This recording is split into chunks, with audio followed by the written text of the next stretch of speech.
Hello बच्चों, तो कैसे हो आप सभी। मुझे उम्मीद है आप सभी बहुत बढ़िया और बहुत अच्छे होंगे। जैसा कि आपको पता होगा कि एम्स एमएससी नर्सिंग का एग्जाम फॉर्म आउट हो चुका है। बहुत सारे बच्चों के मेरे पास मैसेज आ रहे थे कि भाई हमने आपको वीडियो देखा जिसमें आपने बताया कि फॉर्म आउट हो चुका है, आपने एलिजिबिलिटी भी डिस्कस की, लेकिन हमें फॉर्म को भरने में कुछ प्रॉब्लम्स आ रही हैं। मैंने एक वीडियो भी बनाया था जिसमें मैंने एम्स पैरामेडिकल का फॉर्म भर के दिखाया था, लेकिन बच्चों की डिमांड ये आ रही थी कि आप एमएससी नर्सिंग का भी फॉर्म फिल करके दिखाएं ताकि हम बहुत ही आराम से अपने फॉर्म को फिल कर सके। तो आज हम इस वीडियो में कंप्लीट जानने वाले हैं स्टेप बाय स्टेप सारी प्रोसेस कि कैसे आप फॉर्म को फिल कर सकते हो शुरू से लेकर के अंत तक। और सारी चीजें जानेंगे क्या अपीयरिंग वाले बच्चे जो बीएससी नर्सिंग के चौथे ईयर में वो भर सकते हैं कि नहीं भर सकते हैं। उससे पहले मैं बता दूं, अगर आप चैनल पे नए हैं तो चैनल को सब्सक्राइब कर देना, क्योंकि एम्स एमएससी नर्सिंग की जितनी भी जानकारियां हैं सिर्फ और सिर्फ नर्सिंग गुरुकुल के ही प्लेटफॉर्म पे आपको देखने को मिलेगी। डिस्क्रिप्शन बॉक्स में हमारे व्हाट्सएप ग्रुप का लिंक होगा, उसे भी ज्वाइन कर लेना ताकि जब भी कोई नई अपडेट आए आपके सामने जल्दी से जल्दी मिल जाए। चलिए वन बाय वन करके शुरू करेंगे।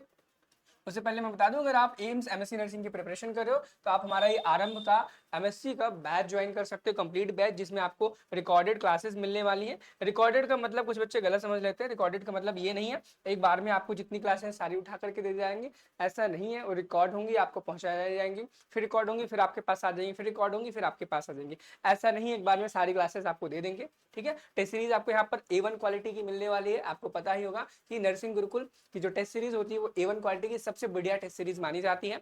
मॉडल पेपर्स यहाँ पर मिलेंगे 20+ ईच सब्जेक्ट के, जितने भी आपके पास सब्जेक्ट हैं सबके मिनिमम 20 मॉडल पेपर्स आपको मिलने वाले हैं, ताकि आपकी तैयारी और प्रैक्टिस बहुत ही अच्छी हो सके। टेलीग्राम ग्रुप का पूरा सपोर्ट मिलने वाला है। टेलीग्राम छोड़ो, व्हाट्सएप ग्रुप का सपोर्ट मैंने बोल दिया है। व्हाट्सएप पे तो सपोर्ट मिल रहा है आपको। ठीक है, कोई भी दिक्कत परेशानी होगी डिस्क्रिप्शन में लिंक है, वहां से आ जाना। प्रीवियस ईयर पेपर्स मिलने वाले हैं एमएससी नर्सिंग एम्स के। ठीक है, एंड सबसे इंपॉर्टेंट चीज क्या है, यहाँ पे पहला जो टेस्ट है वो सभी बच्चों के लिए कंप्लीटली फ्री है। कहाँ पर? नर्सिंग गुरुकुल के मोबाइल ऐप पर। ज्यादा देर ना करें, डिस्क्रिप्शन बॉक्स में लिंक है, वहां से ज्वाइन कर लो या फिर प्ले स्टोर से डाउनलोड कर लो नर्सिंग गुरुकुल के मोबाइल ऐप को। चलो अब ज्यादा का समय ना लेते हुए जीरो से स्टार्ट करते हैं कि कैसे आप एम्स एमएससी नर्सिंग के एग्जाम के फॉर्म को फिल कर सकते हो। सबसे पहले आपको एम्स की जो ऑफिशियल वेबसाइट है वहां पर आ जाना है। ठीक है, मैं डायरेक्ट लिंक भी इस चीज का दे दूंगा, तो आप आ जाना। जैसे आप एम्स की ऑफिशियल वेबसाइट पर आओगे, थोड़ा से लोड होने में टाइम लगाएगा, और उसके बाद यहाँ पर जो इंपॉर्टेंट नोटिस का सेक्शन है यहाँ पे आना। यहाँ पर आने के बाद व्यू ऑल नोटिस पर आपको क्लिक करना होगा। क्या करना होगा? व्यू ऑल नोटिस पर क्लिक करना होगा। थोड़ी देर वेट करना और इसे स्क्रॉल करना नीचे, स्क्रॉल करना नीचे, एंड यहाँ पर आपको मिल जाएगा online registration for AIIMS MSc courses for 2026 session has been started. ठीक है, इस पर आपको क्या करना है? क्लिक कर देना है। जैसे आप इस पर क्लिक करोगे, क्लिक करने के बाद आपसे यहाँ पर कुछ चीजें बोलेगा। सबसे पहले बोलेगा कि क्या आपको प्रोस्पेक्टस जानना है, क्या आपको लॉगिन करना है, या ओटीआर जनरेट करना है। यानी कि पहली बार आप जब करोगे तो उसे ओटीआर बोलते हैं, वन टाइम रजिस्ट्रेशन। जिस बच्चे को प्रोस्पेक्टस देखना हो, ब्राउशर देखना हो, वो यहाँ प्रोस्पेक्टस पर क्लिक करके देख सकता है। और जिस व्यक्ति ने अभी तक कोई भी अपना अकाउंट क्रिएट नहीं किया, वो अपना नया अकाउंट यहाँ से क्रिएट अ न्यू अकाउंट पर क्लिक करेगा, और जिसने अकाउंट क्रिएट कर लिया है वो लॉग इन टू अप्लाई पर क्लिक करेगा। चलो मैं शुरू से बताऊंगा। ठीक है, और सबसे इंपॉर्टेंट बात बता दूं, अगर आप बीएससी नर्सिंग के चौथे ईयर में हैं तो भी आप एमएससी नर्सिंग के एग्जाम दे सकते हो बिना किसी टीचिंग या क्लिनिकल एक्सपीरियंस के। बस कंडीशन ये है कि आपका रिजल्ट और आरएन नंबर, ये दोनों चीजें आपकी दिसंबर 31 जुलाई तक आ जानी चाहिए। ठीक है, उसके बाद अगर आएगी तो वैलिड नहीं माना जाएगा। क्रिएट न्यू अकाउंट पर क्लिक कर देना है सबसे पहले, अगर आपको क्रिएट अकाउंट करना है। अब आपसे कुछ यहाँ पर इंफॉर्मेशन मांगी जाएगी, जैसे कि आपका फोन नंबर क्या रहने वाला है, confirm mobile number, email address, आपका कंफर्म ईमेल एड्रेस। जैसे आप इसे फिल करोगे, फिल करने के बाद जनरेट ओटीपी पर क्लिक करोगे तो आपका नंबर पर और आपके फोन पर दोनों पर ओटीपी जाएगा। तो चलिए मैं इसको एक बार पॉज करके सारी डिटेल्स को फिल करता हूँ, उसके बाद आपके सामने ही ओटीपी पर क्लिक करूंगा। तो आप यहाँ पर देख सकते हो मैंने पॉज करके अपना फोन नंबर, नर्सिंग गुरुकुल का जो ऑफिशियल है, जहाँ पर आप कोई भी प्रॉब्लम होती है, कोई भी दिक्कत होती है, यहाँ पर हमेशा आप कॉल मैसेज करके पूछ सकते हो। कंफर्म मोबाइल नंबर में भी सेम नंबर वही डालना है। ईमेल एड्रेस आपका जो भी है वो ईमेल एड्रेस, और आपका जो कंफर्म ईमेल एड्रेस जो यहाँ वाला है सेम यहाँ पर वही डालना है। डालने के बाद आपको यहाँ पर जनरेट ओटीपी पर क्लिक कर देना है। जैसे आप जनरेट ओटीपी पर क्लिक करोगे तो जनरेट ओटीपी पर क्लिक करने के बाद आपसे यहाँ पर बोलेगा कि आपने जो ईमेल आईडी दिया था और आपका फोन नंबर दिया था उस पर ओटीपी गया होगा, वो ओटीपी यहाँ पर डालना है। अब पहले में ध्यान रखना, पहले वाले में फोन का ओटीपी डालना है और दूसरे वाले में ईमेल का ओटीपी डालना है। मेरे पास एक बच्चे का मैसेज आया था आज जो बीएससी नर्सिंग का फॉर्म भर रहा था, तो वो बोल रहा था सर ओटीपी गलत बता रहा है, मैं कितना भी सही क्यों ना डाल लूँ। ठीक है, तो मैंने बोला क्या डाल रहे हो, तो बोल रहा है कि सर फोन पे ओटीपी आ रहा है, मैं उसको डाल रहा हूँ, गलत बता रहा। मैंने कहा दोनों में एक ही डाल रहे हो, तो उसने कहा हाँ सर दोनों में एक ही डाल रहा हूँ। तो आपको क्लियर बता दो, पहले वाले में फोन का ओटीपी डालना है आपको, जो जैसे आपके फोन में आएगा। ठीक है, तो जैसे कि मेरे में जो भी ओटीपी आया है वो मैं डाल देता हूँ। उसके बाद एंड यहाँ पर सेकंड वाले में आपका ईमेल का ओटीपी रहने वाला है, जो आपकी उस ईमेल आईडी पर आने वाला है। ठीक है, अब यहाँ पर जो भी ईमेल था, जो भी यहाँ पर ओटीपी था मैंने डाल दिया है। एंड उसके बाद फिर हम इस पर क्लिक करेंगे, वेरीफाई टू प्रोसीड पर क्लिक करेंगे। जैसे ही वेरीफाई टू प्रोसीड पर क्लिक करेंगे तो ये वेरीफाई करने के लिए आगे वाली स्टेप पर चला जाएगा। OTP phone OTP not match लिख के आ रहा है, तो मैंने शायद कोई गलती कर दी है। 2 3 यहाँ पे 0 भी था, मैंने 0 नहीं भरा। एंड दोबारा से अब हम इस पर ट्राई करते हैं। OTP should be 6 digits. एक सेकेंड, 5, हाँ यहाँ पे थोड़ा सा एरर हुआ है, कोई बात नहीं, हो जाता है। अब अगर हम करेंगे वेरीफाई टू प्रोसीड, इसके बाद ये हो जाने वाला है। अभी अगर आप देखोगे तो यहाँ पर बहुत ही क्लियर बोल दिया इसने कि हो गया। अब आपको वेरिफिकेशन करना है। वेरिफिकेशन आप 2 तरीके से कर सकते हो। अगर आप डिजीलॉकर का इस्तेमाल करना चाहो तो डिजीलॉकर का इस्तेमाल करके आप सारी डिटेल्स यहाँ पर ऑटो फिल करवा सकते हो। लेकिन अगर आपको डिजीलॉकर का इस्तेमाल नहीं करना है तो आप अपने डिटेल्स को मैन्युअली फिल कर सकते हो। अब जैसे जब यहाँ पर आप देखोगे तो सबसे पहले यहाँ पर एक चेकबॉक्स है, अगर आप इसे टिक पर क्लिक करते हो, किस पे करते हो, टिक पर क्लिक करते हो, यहाँ पे लिखा है I confirm that I am 18 years of age. ये बताता है कि मैं 18 साल से ऊपर का हूँ। अगर आपको वेरिफिकेशन डिजीलॉकर के थ्रू करना है तो आप वेरिफिकेशन थ्रू डिजीलॉकर पर क्लिक कर देना। आपके वेरीफाइड आधार वाले नंबर पर ओटीपी जाएगा, उससे आपका वेरीफाई हो जाएगी सारी की सारी डिटेल। अगर आप चाहते हो कि नहीं हमारे पास डिजीलॉकर अकाउंट नहीं, झंझट नहीं करना है, तो आप सारी चीजें मैनुअली भी फिल कर सकते हो। बस आपको I want to proceed without authentication पर यहाँ पर चेकबॉक्स पे जैसे आप क्लिक करोगे और यहाँ पर कंटिन्यू पर क्लिक करोगे, इस कंटिन्यू पर जब आप क्लिक करोगे तो यहाँ पर आपसे पूछेगा कि आपका पूरा नाम क्या है। आपका पूरा नाम दोबारा से लिखना है, फादर्स का नाम, मदर्स नेम, आपका जेंडर एंड आपका डेट ऑफ बर्थ एंड आपका मैरिटल स्टेटस क्या है। मैरिटल स्टेटस आप शादीशुदा हैं या फिर शादीशुदा नहीं है। चलो एक बार फिर से हम पॉज करते हैं, सारी डिटेल्स को फिल करके आपके सामने लेके आते हैं। तो यहाँ पे मैंने, आप देखोगे मेरा फुल नेम जो है एंड अपना फुल नेम को री एंटर किया है, फादर्स नेम एंटर कर दिया है, मदर्स नेम एंटर कर दिया है एंड जेंडर मैंने मेल चूज किया। अगर आप फीमेल है तो फीमेल चूज करना। If you are third person gender then आप थर्ड जेंडर चूज कर सकते हो without any problem. And then उसके बाद आपको यहाँ पर मैरिटल स्टेटस, जैसे कि मैं अनमैरिड हूँ, अनमैरिड पे क्लिक किया एंड जस्ट थोड़ा सा स्क्रॉल डाउन आप करोगे तो आपको यहाँ पर एक कंटिन्यू का बटन मिल जाएगा। आपको कंटिन्यू पर क्लिक कर देना है। किस पे करना है, कंटिन्यू पर क्लिक कर देना है। जैसे आप कंटिन्यू पर क्लिक करोगे तो यहाँ पर शायद आपको थोड़ी देर के लिए ब्लैंक दिखे, बट थोड़ी देर वेट करना। वेट करोगे तो आपके पास अब एक ऑप्शन आएगा कि आप एक पासवर्ड क्रिएट करो और पासवर्ड कंफर्म भी करो। जो पासवर्ड आप यहीं डाल रहे हो वही सेम पासवर्ड यहाँ भी डालना है, लेकिन एक कंडीशन है, इस पासवर्ड को जनरेट करते टाइम आपके पासवर्ड की जो लेंथ है 1 डिजिट से लेकर के 8 तक होनी चाहिए।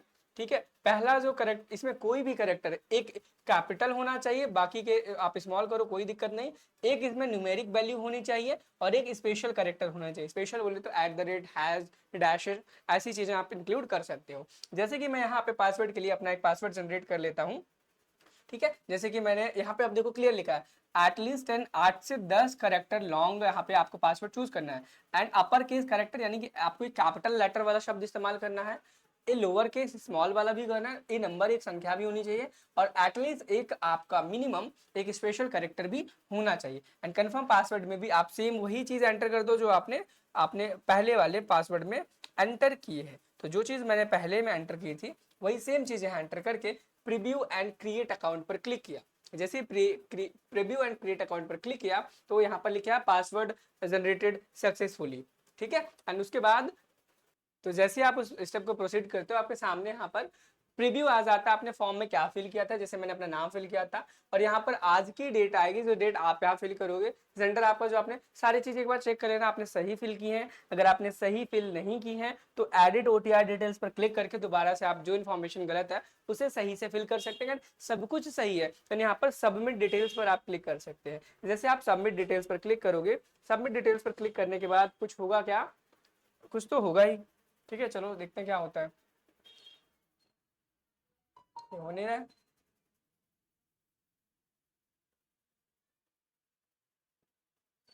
तो यहाँ पे प्रोसीड ना होने के कारण ये था, यहाँ पे एक चेकबॉक्स था जिसे हमें टिक करना था, जिसे मैं नहीं कर पा रहा था। तो चेकबॉक्स को जैसे आप टिक करोगे, टिक करने के बाद आप यहाँ पर क्लिक करोगे सबमिट डिटेल्स पर। जैसे सबमिट डिटेल्स पर क्लिक करोगे, डिटेल्स आपकी सबमिट होने लगेंगी एंड थोड़ी ही देर में आपके पास एक नया इंटरफेस खुल करके आ जाएगा जिसमें आपकी सारी डिटेल्स लिखी होंगी। अब जब आपका ये सक्सेसफुल एप्लीकेशन अपडेटेड सक्सेसफुली, यानी कि जो आपका एप्लीकेशन था वो सक्सेसफुली अपडेट हो चुका है, अकाउंट आपका क्रिएट हो चुका है। अब इसके बाद हमें क्या करना है, इसके बाद हमें लॉगिन करना है बच्चों। क्या करना है? लॉगिन करना है। अगर आप प्रिंट करके रखना चाहते हैं तो आप प्रिंट पर क्लिक करके उस डिटेल को प्रिंट करके सेव कर सकते हो, और जरूरी है करके रख लेना, पीडीएफ डाउनलोड कर लेना। उसके बाद लॉगिन टू अप्लाई पर क्लिक करना। जैसे आप लॉगिन टू अप्लाई पर क्लिक करोगे तो आपके सामने यहाँ पर लॉगिन फोन नंबर पासवर्ड का ऑप्शन आता है। अगर आपके में नहीं आता है कोई बात नहीं, आपको एम्स की फिर से वेबसाइट पर जाना, फिर वही स्टेप्स फॉलो करने हैं। आपको याद है स्टार्टिंग में प्रोस्पेक्टस, लॉगिन, क्रिएट अकाउंट के 3 ऑप्शन आए थे। तो आप लॉगिन पर जैसे ही क्लिक करोगे आपके सामने सेम इंटरफेस आएगा, और यहाँ पर सेम आपको आईडी यानी कि फोन नंबर और पासवर्ड के साथ लॉगिन करना है आपको। ठीक है, जैसे कि मैंने अपना यहाँ पर पासवर्ड डाला एंड इसके बाद हम यहाँ पर जो भी हम फोन नंबर इस्तेमाल कर रहे थे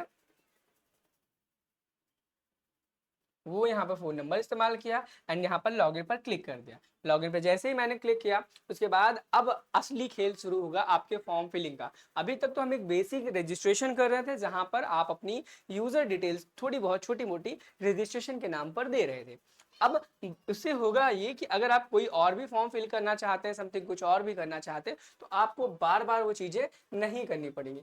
अब देखो आपका जो एप्लीकेशन फॉर्म है जिसे profile, all application, transaction, update, OTR details, ये सारी इन्फॉर्मेशन यहाँ पर आ रही है।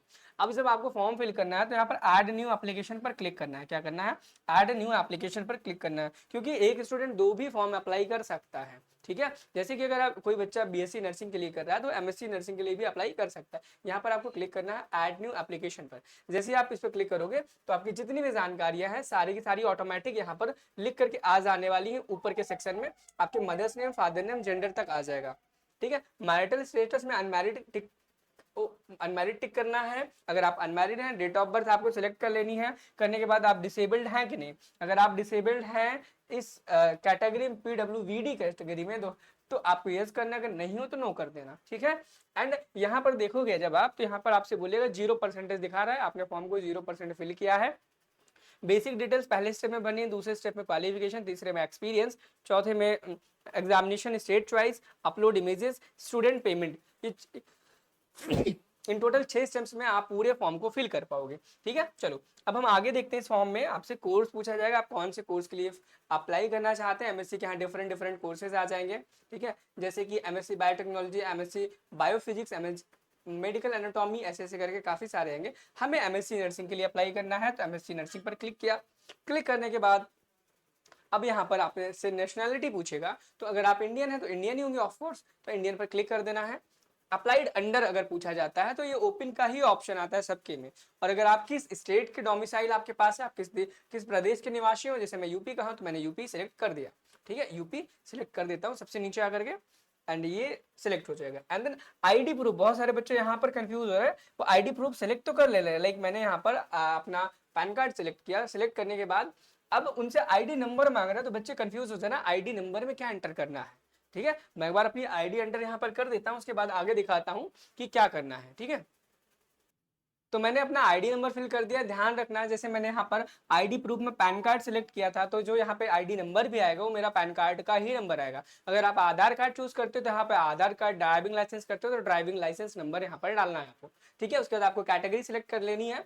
जैसे कि मैं अगर मुझे जैसे आपको प्रूफ दिखाना है तो उस चीज के लिए लाइक मैं कैटेगरी अनरिजर्व कर दिया। ठीक है, आपकी जो भी कैटेगरी है उसके अकॉर्डिंग आप करना। यहाँ पर आप जिस कैटेगरी से बिलोंग करते हो आप यहाँ इसे चूज करना। अब यहाँ पर लिखा है कि are you a regular employ of AIIMS New Delhi, अगर आप एम्स दिल्ली में ऑलरेडी वर्किंग है, किसी कोर्स में काम कर रहे हैं, तो आप इस पे यस पे क्लिक कर देना। अगर नहीं है, पहली बार जा रहे हो, तो नो पे क्लिक कर देना। ठीक है, जैसे कि मैं पहली बार है मेरे लिए हर चीज, तो मैं यहाँ पर नो पर क्लिक कर दिया। क्या किया? नो पर क्लिक कर दिया, क्रॉस पे क्लिक कर दिया। ठीक है, उसके बाद यहाँ पर सेव एंड नेक्स्ट पर क्लिक कर देना है। सेव एंड नेक्स्ट पे जैसे आप क्लिक करोगे तो आपसे बोलेगा, अब आपसे कुछ देखो, अब आप ध्यान से देखोगे तो आपका यहाँ पर कंट्री पूछेगा। कंट्री में इंडिया सिलेक्ट किया मैंने, उसके बाद यहाँ पे स्टेट सेलेक्ट किया, स्टेट जैसे कि मैंने बताया कि मैं यूपी का रहने वाला हूँ तो उत्तर प्रदेश सेलेक्ट कर लिया। सिटी मैं कानपुर से हूँ तो अभी ऑटोमेटिक सिटी यहाँ पर इंडिया मैंने सिलेक्ट किया, उत्तर प्रदेश सेलेक्ट किया। अब सिटी में यहाँ पर बहुत सारे से जो यूपी के स्टेट्स यूपी के जो डिस्ट्रिक्ट्स हैं वो सारे के सारे यहाँ पर आ जाने वाले हैं। जैसे कि मैं अभी कानपुर से हूँ तो मैं कानपुर यहाँ पर सेलेक्ट कर लेता हूँ, जे के जस्ट कानपुर आने वाला है, कानपुर मैंने सिलेक्ट किया। और यहाँ पर अगर पिन कोड की बात कर रहा है तो मैं पिन कोड डाल देता हूँ 208025, ये पिन कोड हो गया। पिन कोड डालने के बाद अब ध्यान देना यहाँ पर एड्रेस पूछा जाएगा, तो आपका जो भी एड्रेस है आधार कार्ड वाला वो डाल देना, ठीक है। यहाँ पे मैंने नवीन नगर कानपुर डाल दिया, सब एड्रेस सब कुछ। उसके बाद सेव एंड नेक्स्ट पर क्लिक कर देना। क्या करना है, सेव एंड नेक्स्ट पर क्लिक कर देना। अब देखो फिर से आपसे एड्रेस वगैरह मांगेगा। अगर यहाँ पे click here a postal address is same as fill permanent address, जो आपने थोड़ी देर पहले फिल किया था वो आपका परमानेंट एड्रेस था। अब आपसे पोस्टल एड्रेस पूछ रहा है कि भाई करंटली में आप कहाँ लोकेटेड हो, अगर आपसे कम्युनिकेट करना हो तो किस एड्रेस पे कम्युनिकेट करें। अगर दोनों का सेम है तो यहाँ पर क्लिक कर देना, तो ये ऑटोमेटिक आपकी सारी डिटेल्स वही ले लेगा। जैसे मैंने जैसे इस पे क्लिक किया मेरी सारी डिटेल्स ऑलरेडी फिल हो गई। एंड उसके बाद सेव एंड नेक्स्ट पर क्लिक किया मैंने। सेव एंड नेक्स्ट पर क्लिक करने के बाद अब मुझसे मेरी एजुकेशनल क्वालिफिकेशन पूछ रहा है। क्वालिफिकेशन में गया तो यहाँ पर बीएससी ही फिल कर सक, अगर एससी अगर करना है तो बीएससी वाला ही होना चाहिए ना, तो बीएससी पे क्लिक करोगे। सब्जेक्ट डिसिप्लिन बीएससी मैंने नर्सिंग 4 इयर्स का किया है, ऑनर्स का किया है। बीएससी नर्सिंग पोस्ट बेसिक है मेरे पास, या नर्सिंग का पोस्ट सर्टिफिकेट है। जैसे कि मान लो अगर आप बीएससी नर्सिंग 4 इयर्स का किया तो 4 इयर्स पे क्लिक किया एंड यहाँ पर आपने इंस्टीट्यूट का नाम डाल दिया। लाइक मैं रैंडम कोई भी नाम डाल दे रहा हूँ, ठीक है। इंस्टीट्यूट नाम डाल दिया, किस यूनिवर्सिटी से है, किस बोर्ड से है, आपको वो डाल देना। समथिंग जो भी आपको डालना डाल सकते हो। एग्जाम का स्टेटस, अब बहुत इंपॉर्टेंट स्टेप है यहाँ पर। अगर आपने बीएससी नर्सिंग कंप्लीट कर लिया है, आरएम नंबर आपका जारी हो चुका है सब कुछ, तब आप अपीयरिंग पास्ट पर क्लिक करना। क्या करना, पास्ट पर क्लिक करना। अगर आप 4th ईयर में हो, एग्जाम दे रहे हो अभी, या दे लिया, रिजल्ट का वेट कर रहे हो, या आरएम नंबर अभी आपका नहीं है उसका वेट कर रहे हो, तो आप अपीयरिंग पर क्लिक करना। अपीयरिंग पर जैसे क्लिक करोगे तो आपसे पूछेगा कि एक्सपेक्टेड पासिंग डेट क्या हो सकती है, आपके पास होने की एक ऐसी एक्सपेक्टेड डेट क्या हो सकती है। तो हमेशा कोशिश करना अपने पास पासिंग डेट मई या जून की तरफ ले जाना। 30 जून डाल दिया मैंने। जैसे कि डालने के बाद यहाँ पर मैं सेव एंड नेक्स्ट पर क्लिक करूंगा तो यहाँ रिकॉग्नाइज्ड यूनिवर्सिटी बोर्ड डाल दूं। अब जैसे यहाँ पर पूछ रहा है तो मैं ABBMU डाल देता हूँ, अटल बिहारी वाजपेयी मेडिकल यूनिवर्सिटी, ठीक है, जिससे आपका कॉलेज अफिलिएटेड था उसी से। सेव एंड नेक्स्ट पर क्लिक कर दिया। जैसे मैंने सेव एंड नेक्स्ट पर क्लिक किया, अब यहाँ से आपसे पूछ रहा है कि एक्सपीरियंस डिटेल्स, यानी कि आपका एक्सपीरियंस डिटेल्स क्या। अब यहाँ पे देखो कि बेसिक क्वालिफिकेशन और एक्सपीरियंस वाले ऑप्शन पे हम आ चुके हैं। तो यहाँ पर अगर आपके पास कोई एक्सपीरियंस है, do you have experience after acquiring the educational qualification, internship experience is not countable as a work experience. यहाँ पे बोला गया कि अगर आपके पास कोई एक्सपीरियंस है जॉब का तो आप यस पे क्लिक करके अपना डिटेल्स फिल करें, अगर नहीं है तो नो पे क्लिक करें। और ध्यान दें यहाँ पर इंटर्नशिप का नहीं काउंट किया जाएगा, इंटर्नशिप को एज अ आपका एक्सपीरियंस नहीं माना जाएगा, ठीक है। तो आप यहाँ पर नो पर क्लिक कर दें अगर आपके पास नहीं है तो। उसके बाद देन आपको यहाँ पर सेव एंड नेक्स्ट पर क्लिक करना है। जैसे आप सेव एंड नेक्स्ट पर क्लिक करेंगे तो अब लास्ट चौथे स्टेप पे आ गया एग्जामिनेशन स्टेट चॉइस। अब आपको एग्जाम कहाँ देना है उसका स्टेट चूज करने का ऑप्शन आएगा। और यहाँ पर जब अगर आप ऑप्शन देखोगे ना, एक ही ऑप्शन है, दिल्ली एनसीआर में ही आपका एग्जाम होने वाला। आप इंडिया के कहीं के भी रहने वाले हो, दिल्ली के एनसीआर में ही आपका एग्जाम होगा। उसके बाद यहाँ पर सेव एंड नेक्स्ट पर क्लिक कर देना है। जैसे आप सेव एंड नेक्स्ट पर क्लिक करेंगे तो अब देखो आपसे पूछेगा नो ऑब्जेक्शन सर्टिफिकेट। अब ये नो ऑब्जेक्शन सर्टिफिकेट आप अपनी तहसील से जाकर के बनवा सकते हो, जिसमें ये चीज लिखी होगी कि भाई हम 4th ईयर के स्टूडेंट हैं और अभी इस टाइम पर हमारा आरएन नंबर नहीं आया है। जैसे ही जारी होगा हम अटैच कर देंगे, सारी बातें लिखनी है अपनी। जो भी वकील होगा आपके पास या तहसीलदार होगा वो क्लियर तरीके से आपको बता देगा आपको क्या लिखना है। फिर भी कोई दिक्कत परेशानी आती है तो व्हाट्सएप कर लेना, मैं बता दूंगा, ठीक है। तो यहाँ पर अपना जो आपका है, और ध्यान रहे आपका जो भी है सर्टिफिकेट 2 MB से ऊपर का नहीं होना चाहिए। क्या 2 MB ऊपर से नहीं होना चाहिए। तो मैं यहाँ पे जो भी मेरे पास है मैं उसे अपलोड कर देता हूँ। अभी यहाँ पर जैसे दिखाने के लिए आपको कुछ ना कुछ अपलोड करना पड़ेगा। मैं रैंडम स्टफ यहाँ पे अपलोड कर देता हूँ ताकि आगे की मैं प्रोसेस दिखा सकूँ। ये अपलोड हो रहा है, उसके बाद यहाँ पर आपका डीओबी सर्टिफिकेट आप लगा सकते हो, 10th का पासिंग सर्टिफिकेट लगा सकते हो as a date of birth counting के लिए, ठीक है। ये अपलोड हो गया। एंड अब हम यहाँ पर ये भी 2 MB से ज्यादा का ऊपर का नहीं होना चाहिए, फिर मैंने इसमें भी ये चीज अपलोड कर दी, ठीक है। उसके बाद यहाँ पर जैसे ये हो जाएगा, अपलोड प्रोफाइल फोटो का ऑप्शन आएगा। अपलोड प्रोफाइल फोटो पर जैसे आप क्लिक करोगे तो यहाँ पर आपसे बोलेगा कि अपलोड प्रोफाइल फोटो, और यह फोटो के डायमेंशंस आप देख लेना। Photograph must be passport size colour photograph without border and clearly showing to be the face. कोई बॉर्डर नहीं होना चाहिए, कलर्ड फोटो होनी चाहिए और आपका फेस अच्छे से दिख रहा हो। सारी इन्फॉर्मेशन आप पढ़ लेना सारी की सारी। एंड उसके बाद आप क्या करना है, यहाँ पे ऑप्शन दिया गया है और ये भी 2 MB से ऊपर की नहीं होनी चाहिए, सेलेक्ट करना। उसके बाद ऐसे नीचे आना, यहाँ पर जो भी आपकी जो भी इमेज हो जिसमें आप बढ़िया दिख रहे हो उस फोटो को आप सेलेक्ट कर लेना। जैसे मैंने मेरी इस फोटो को सिलेक्ट किया और उसके बाद यहाँ पर क्रॉप पे गया। क्रॉप पे जाने के बाद क्रॉप देखो, अगर आपको क्रॉप करना है तो आप करो, नहीं तो कोई इशू नहीं है कि आपको क्रॉप करना ही करना है कि नहीं करना है। मुझे ये इमेज चाहिए थी, मैंने क्रॉप कर लिया, ठीक है, जितना मुझे मेरा फेस दिखाना था। सबमिट पे क्लिक किया। अब मेरी ये फोटो एज अ वहां पे सबमिट हो जाएगी डिटेल के नाम पर, ठीक है। एंड देन यहाँ पर क्या होगा, प्रोफाइल फोटो ये तो था ना, कहाँ गया? हम्म, ये कहाँ आ रहा है? अभी नहीं आ रहा है, फिर से करना पड़ेगा लगता है। लाइक फिर से शायद अपलोड करना पड़ेगा, ठीक से हुआ नहीं था। क्रॉप इमेज पे क्लिक किया, या स्लो इंटरनेट की वजह से दिक्कत आ रही होगी। और यहाँ पे हम जाएंगे तो इस फोटो को हम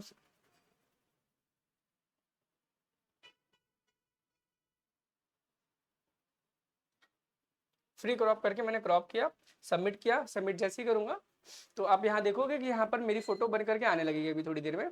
शायद इंटरनेट का थोड़ा इशू था, इस वजह से अभी जो मैंने किया उसमें आपको देखने को नहीं मिला था, ठीक है। अभी आप देखोगे यहाँ पे मेरी फोटो आ चुकी है अपलोड होकर के, थोड़ी देर टाइम लगा, आपकी भी फोटो ऐसे यहाँ पर आने लगेगी। उसके बाद यहाँ पर और यहाँ पर लिखा है कि the uploaded photograph is not more than 6 months old, यानी कि आपकी जो फोटो आपने लगाई है 6 महीने से पुरानी नहीं है। इसी का प्रमाण देने के लिए यहाँ पर आपको टिक कर देना है। उसके बाद यहाँ पर अपलोड सिग्नेचर के ऑप्शन पर आएंगे। सेम वही कंडीशन यहाँ पर भी है, 2 MB से ऊपर का नहीं होना चाहिए, 6 महीने से पुराना आपका सिग्नेचर नहीं होना चाहिए। जैसे मैंने सिग्नेचर लिया, सिग्नेचर यहाँ पर सबमिट कर दिया। अब सिग्नेचर मेरा अपलोड हो जाने वाला है यहाँ पर, ठीक है, सबमिट पर क्लिक करने के बाद। एंड आप उसके बाद देखोगे हम 5वें स्टेप पे हैं। उसके बाद एक और स्टेप होगा आपके पास और उसका कंप्लीटली आप फॉर्म को पूरा फिल कर पाओगे। तो मैंने यहाँ पे सिग्नेचर अपलोड कर दिया, मेरा सिग्नेचर यहाँ पर शो हो रहा है, आप देख सकते हो। एंड यहाँ पर लास्ट स्टेप है अपलोड लेफ्ट थंब इंप्रेशन। आपके लेफ्ट हैंड का जो थंब है उसके इंप्रेशन को यहाँ पर अपलोड करना है, इस पर क्लिक करना है। सेम टर्म एंड कंडीशंस इसके लिए भी है। Drag and click to drag पर क्लिक करना है। एंड थंब इंप्रेशन आपका जो भी है आप उसे यहाँ पर क्लिक करके सबमिट करके यहाँ पर ऐड कर सकते हो। 2 MB से ज्यादा का नहीं होना चाहिए, PNG JPG फॉर्मेट में होना चाहिए। एंड बाकी आप देख सकते हैं यहाँ पे सब हो गया है। और उसका सेव एंड नेक्स्ट पर क्लिक कर देना है। जैसे आप सेव एंड नेक्स्ट पर क्लिक करोगे तो आपसे बोलेगा कैटेगरी के अकॉर्डिंग आपकी फीस आ जाएगी। अगर आप जनरल EW से बिलोंग करते हो तो आपके 2000 आएगी। एंड अगर आप SC ST से आते हो, ठीक है, तो आपकी फीस 1600 आने वाली है। एंड PWBD कैंडिडेट से हो तो आपकी नील फीस रहने वाली, 0 फीस रहने वाली है। ऑनलाइन पेमेंट SBI पर क्लिक करके आप यहाँ पर अपना कंटिन्यू प्रोसीड पर क्लिक करोगे तो आप यहाँ पर पेमेंट पेज पे पहुंच जाओगे। एंड देन आप अपने पेमेंट को किसी भी मेथड से, चाहे आप ATM कार्ड, डेबिट कार्ड, यहाँ पर आपको UPI ऑप्शन देखने को नहीं मिलेगा। SBI net banking, other net banking, यहाँ पे नेट बैंकिंग पे चार्जेस है, ध्यान से देख लेना, एक्स्ट्रा 11 रुपए 17 रुपए लग रहे हैं। और स्टेट बैंक का debit card, other bank debit card 0 रुपए है। अगर आप क्रेडिट कार्ड का इस्तेमाल करते हैं तो 23 रुपए लिए जाएंगे। और तो मैं रिकमेंड करना चाहूंगा कि आप अपना स्टेट बैंक का या फिर किसी भी बैंक का डेबिट कार्ड को यूज करना। डेबिट कार्ड का मतलब होता है ATM कार्ड आपका, ठीक है, उसे यूज करके पेमेंट करना। पेमेंट करने के बाद आपका फॉर्म सक्सेसफुली अप्लाई हो जाएगा। आई थिंक आपको क्लियरली सब कुछ समझ में आ गया होगा। अगर कोई दिक्कत परेशानी आती है, डिस्क्रिप्शन बॉक्स में जो व्हाट्सएप ग्रुप है वहां पर आकर के मुझे कॉन्टैक्ट कर सकते हो। और RM बैच को ज्वाइन करना बिल्कुल मत भूलना, उस बैच में आपकी बहुत बेहतरीन तरीके से प्रिपरेशन कराई जाएगी और एग्जाम को क्रैक करने में आपकी पूरी की पूरी मदद की जाएगी। चलिए मिलते हैं नेक्स्ट वीडियो में। कोई भी दिक्कत परेशानी आई, कॉमेंट सेक्शन हमेशा खुले हैं, वहाँ पे आप कॉमेंट्स के थ्रू बताना क्या प्रॉब्लम आई क्या नहीं आई। हम जरूर पूरा सब पूरा कोशिश करेंगे आपके हर एक प्रॉब्लम को रिजॉल्व करने में। चलिए मिलते हैं नेक्स्ट वीडियो में। Thank you, have a nice day, bye bye.